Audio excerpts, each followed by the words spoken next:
Well guys, that's for sure. Enzo Maresca is not happy with other Enzo. You know who I'm talking about. I'm talking about Enzo Fernandez.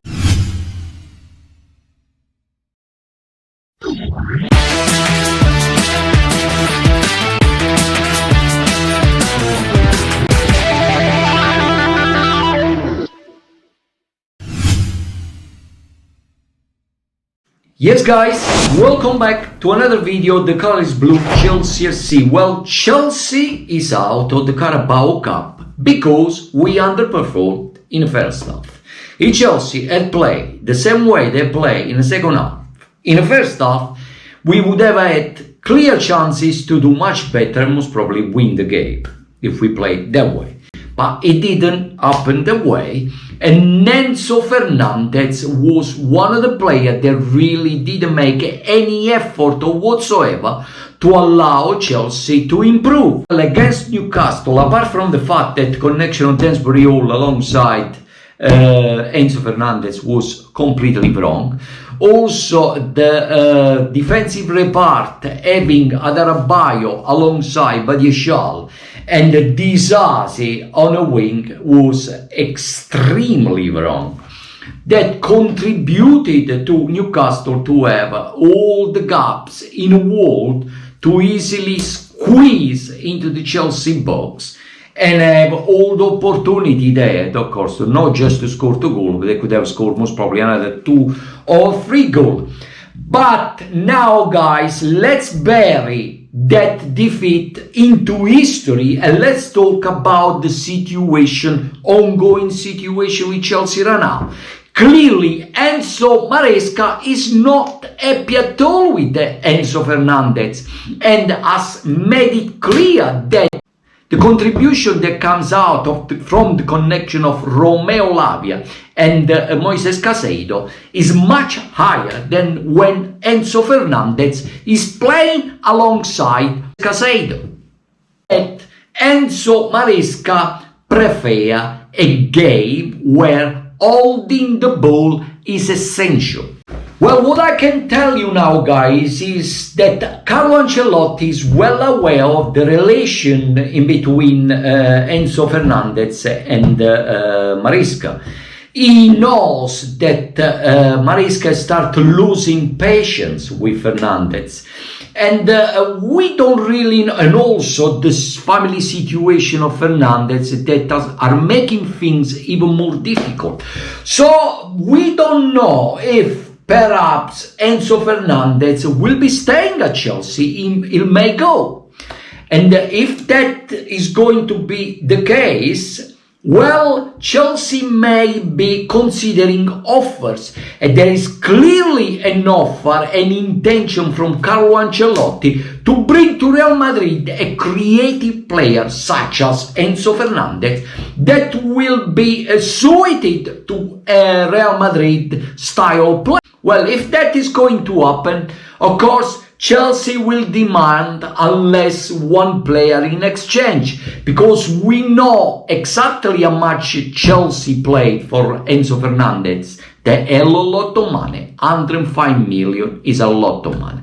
So I believe that overall Aurelian Tchouameni can be an alternative as an exchange player. And he can work out very well for Chelsea. If we consider that the player was already on Chelsea radar so many years ago, and he will,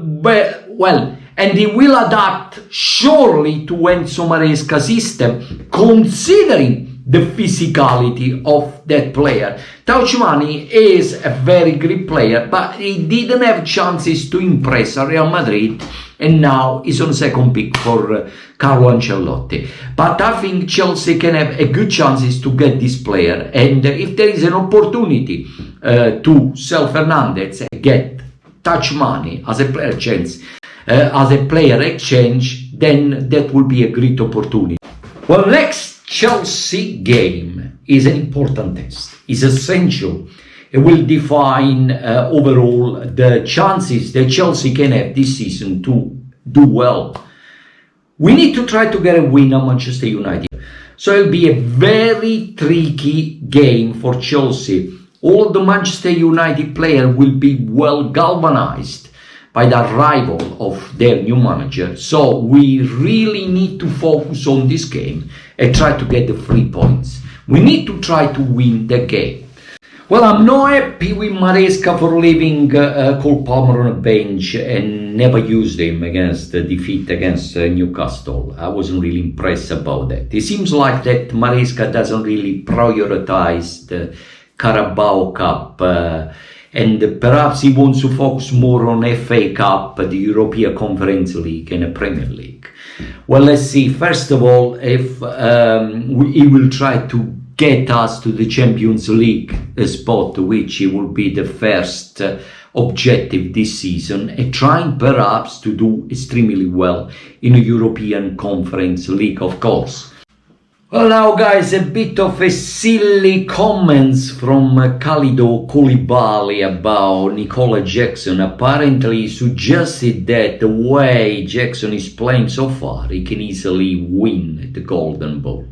Well, I like to say to Koulibaly, relax, brother, because this is over the top. I mean, if Jackson is going to win the Golden Ball, I mean, there is going to be out there 100 of players that can do the same. But let's not exaggerate here. Well, guys, now we are facing Manchester United. My ideal team selection will be Jackson in goal with Fofana, Levi Colwill as central defender.